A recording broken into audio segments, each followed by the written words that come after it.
दोस्तों इसमें देख रहे हैं हम 802N का सॉल्यूशन। तो चलिए स्टार्ट करते हैं। और आपको बता दूं, मैं इस वीडियो के जो सॉल्यूशंस बनाए गए हैं वो आपके NIOS DLD की बुक से बनाए गए हैं। आप अपने सिलेबस के अकॉर्डिंग भी इसको मैच कर सकते हैं। सबसे पहला क्वेश्चन है, वंचित होना बाल्य जीवन की उद्दीपक दशाओं की न्यूनता है, यह कथन किसका है? तो ये कथन जो है गार्डनर का है। ठीक है, सी ऑप्शन इसमें करेक्ट हो जाएगा। उसके बाद में भारत में जाति का आधार है, तो भारत में जाति का आधार जो है वो जन्म है। ठीक है, आप किस समुदाय में या किस उसमें जन्म है, आप जन्मे हो, उसी पे आधार इसको माना जाता है। तीसरा क्वेश्चन है, भारतीय संविधान की किस धारा के अंतर्गत शिक्षा को मौलिक अधिकार माना गया है? तो ये धारा 45 में इसको माना गया है। चौथा क्वेश्चन है, किस आयु वर्ग के बच्चे बाल मजदूरी की श्रेणी में आते हैं? तो 14 वर्ष से कम आयु के बच्चे बाल मजदूरी की श्रेणी में आते हैं। पांचवा क्वेश्चन है, सतत एवं व्यापक मूल्यांकन पद्धति भारतीय विद्यालयों में कब लागू की गई थी?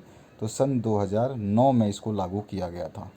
इसके बाद में आपका यही इंग्लिश वर्जन है जिसमें आपका सी ऑप्शन गार्डनर आएगा। उसके बाद में आपका नेक्स्ट जो है बर्थ ऑप्शन करेक्ट हो जाएगा, आर्टिकल 45 सही हो जाएगा, बिलो 14 ईयर्स जो है वो सही हो जाएगा और 2009 सही हो जाएगा। उसके बाद में सेकंड क्वेश्चन की बात करें तो रिक्त स्थानों की पूर्ति करनी है।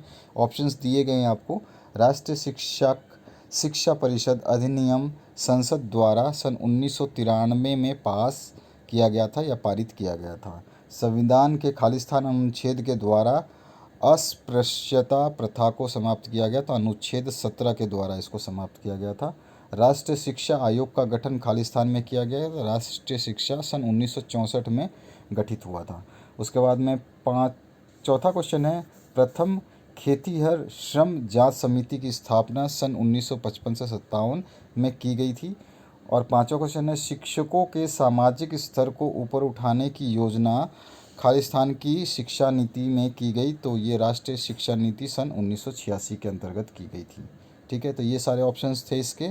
इसी तरह से ये आंसर आपके जो इंग्लिश मीडियम के लिए है उसको भी टिक किया गया है। पहले में आपका 1993, आर्टिकल 17, 1964, 1955 टू 1957 और उसके बाद में नेशनल एजुकेशन पॉलिसी 1986 जो है आपके आंसर्स हो जाएंगे। इसके बाद में हम बढ़ते हैं नेक्स्ट क्वेश्चन की तरफ, जो कि आपके एक वर्ड वन वर्ड आंसर हैं। तो यहाँ पर है, राष्ट्रीय शैक्षिक अनुसंधान एवं प्रशिक्षण परिषद की स्थापना कब की गई थी? तो सन 1961 में इसको जो है स्थापना की गई थी। ध्यान रखना है 1961 इसमें आंसर आ जाएगा। सेकंड जो है आपका, केंद्रीय वक्फ बोर्ड की स्थापना किस वर्ष में की गई थी? तो सन 1964 में इसकी स्थापना की गई थी, 1964 में।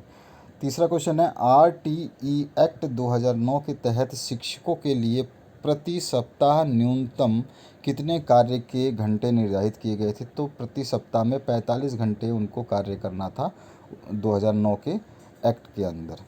उसके बाद में चौथा क्वेश्चन है, भारत में राष्ट्रीय आय के प्रमुख साधन के रूप में किसे लिया जाता है? तो कृषि को प्रमुख साधन जो है आपका राष्ट्रीय आय में माना जाता है। ठीक है, उसके बाद में भारतीय संविधान द्वारा प्रत्येक भारतीय नागरिक को कितने मौलिक अधिकार प्राप्त हैं?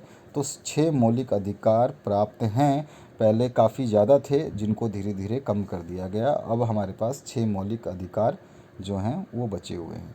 इसके आंसर सेम टू सेम वही आपको यहाँ पे लिख लेना है। और इस वाले क्वेश्चन में आपका एग्रीकल्चर आ जाएगा इंग्लिश में, बस बाकी सारे के सारे आपको इंग्लिश में ही है। 1961 लिखना है पहले क्वेश्चन में और 1964 दूसरे क्वेश्चन में। तीसरे क्वेश्चन में आपको 45 आवर्स कर देना है। चौथे क्वेश्चन में एग्रीकल्चर आ जाएगा और छठे क्वेश्चन में जो है आपके 6 फंडामेंटल राइट्स आ जाएंगे। ठीक है, ये हो गया इंग्लिश मीडियम के लिए सॉल्यूशन। अब आ जाते हैं क्वेश्चन नंबर 4 पे।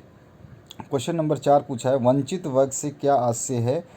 तो आपको इसका आंसर यहाँ पे लिख दिया हमने ऊपर, काफ़ी थोड़ा सा बड़ा है और इसमें दो दो जो हैं थॉट्स लिखे गए हैं, अलग अलग जो फिलोसफर थे उनके। तो वंचित वर्ग का तात्पर्य है कि जब किसी वर्ग की समाज में रहते हुए उसकी सामाजिक, आर्थिक और शैक्षिक आवश्यकताओं की पूर्ति ना हो सके, उनसे उनसे उसे वंचित रहना पड़े, तब वह वंचित वर्ग होता है। ठीक है, और इसकी डेफिनेशन जो है अलग से दी गई है वोलमैन द्वारा। तो वोलमैन ने बोला है, वंचन निम्न स्तरीय जीवन दशा या अलगाव को घोषित करता है जो कुछ व्यक्तियों को उनके समाज की सांस्कृतिक उपलब्धियों में भाग लेने से रोक देता है। और गार्डन ने बोला था, वंचन वाल्य जीवन की उद्दीपक दशाओं की न्यूनता है, जो कि आपने देखा था पहला जो क्वेश्चन था उसमें इसका जिक्र किया गया था, एमसीक्यू का पहला क्वेश्चन, इस पेपर का पहला क्वेश्चन। चौथे क्वेश्चन के बाद पांचवें क्वेश्चन की बात करें, राष्ट्रीय अल्पसंख्यक आयोग के गठन का मुख्य उद्देश्य क्या है। तो ये राष्ट्रीय अल्पसंख्यक आयोग के गठन का मुख्य उद्देश्य अल्पसंख्यक वर्ग के विकास के प्रति मूल्यांकन करना, अल्पसंख्यकों के हितों की रक्षा के लिए संविधान द्वारा प्रबंध और केंद्र सरकार राज्य द्वारा अधिनियम विधियों में दिए गए पक्षियों का कार्यक्रम मॉनिटर करना है। ठीक है, इसके बाद में आ जाते हैं हम नेक्स्ट छठा क्वेश्चन जो है, आपको जैसा मैंने बता दिया है कि ये सारे के सारे सॉल्यूशंस जो है आपके NIOS DLD के बुक से बनाए गए हैं। इसमें सातवां जो क्वेश्चन है, पहले छठा क्वेश्चन बात करते हैं, शाल्य संस्कृति से क्या समझते हैं। तो शाल्य संस्कृति शब्द आमतौर पर उन विश्वासों, धारणाओं, रिश्तों और दृष्टिकोणों और लिखित और अलिखित नियमों को संदर्भित करता है जो स्कूल के कार्य करने के हर पहलू को प्रभावित करते हैं। उसके बाद में सातवां क्वेश्चन है, सामाजिक न्याय से क्या समझते हैं।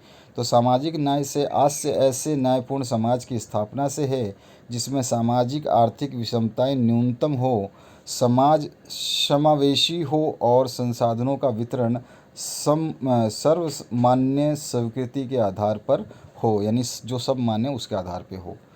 इसके बाद में नेक्स्ट जो क्वेश्चन है उसकी बात करें हम, आठवां क्वेश्चन पूछा है आपसे, लोकतंत्र का अर्थ है, क्या अर्थ है और परिभाषित इसको करना है। तो लोकतंत्र का शाब्दिक अर्थ जो है लोगों का शासन है, और अब्राहम लिंकन की परिभाषा के अनुसार लोकतंत्र जो है वो जनता का, जनता के लिए और जनता द्वारा शासन है। ठीक है, यही प्रमाणिक मानी जाती है, इसके लिए कोई एक्स्ट्रा डेफिनेशन नहीं है।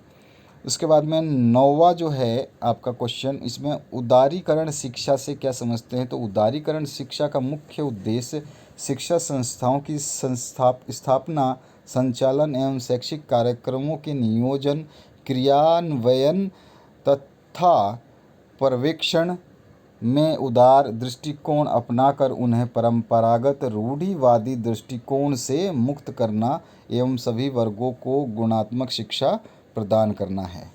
इसके बाद आ जाते हैं नेक्स्ट 10वें क्वेश्चन की तरफ। तो 10वां क्वेश्चन पूछा गया आपसे, चेतनशील बुद्धिजीवता से क्या आशय है, स्पष्ट कीजिए। तो चेतनशील बुद्धिजीवता एक मनोवैज्ञानिक अवस्था है जहां एक व्यक्ति चौकस, जागरूक और इतना सचेत होता है कि वह अपने आप सभी कौशल को चला सके। चेतनशील बुद्धिजीवता की परिभाषा कई कौशलों का एक संयोजन है जिसमें ध्यान और आत्म जागरूकता को भी शामिल करते हैं या शामिल है।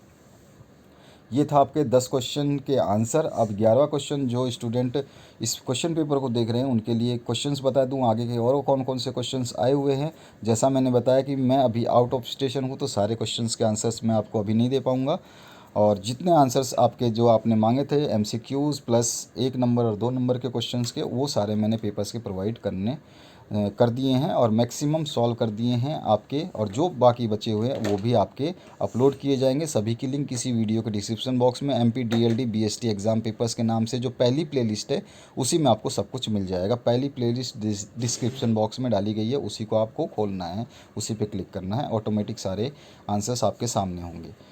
तो 11वां क्वेश्चन है, राज्य के अनिवार्य तत्वों का उल्लेख आपको करना है। अथवा में है, राज्य से क्या समझते हैं, परिभाषित आपको इसको करना है। इसके बाद में 12वां जो क्वेश्चन पूछा गया है, शैक्षिक अवसरों की असमानता के प्रमुख सामाजिक प्रभावों का उल्लेख कीजिए। और ऑप्शन में है, सामाजिक अधिकारों से क्या समझते हैं, स्पष्ट कीजिए। 13वां क्वेश्चन है, आधुनिकीकरण से क्या आशय है, स्पष्ट कीजिए। और ऑप्शन में है, सामाजिक परिवर्तन से क्या समझते हैं, संक्षेप में व्यक्त कीजिए। उसके बाद में नेक्स्ट जो 14वां क्वेश्चन है, शिक्षा के सार्वजनिकरण का क्या अर्थ है, स्पष्ट आपको करना है।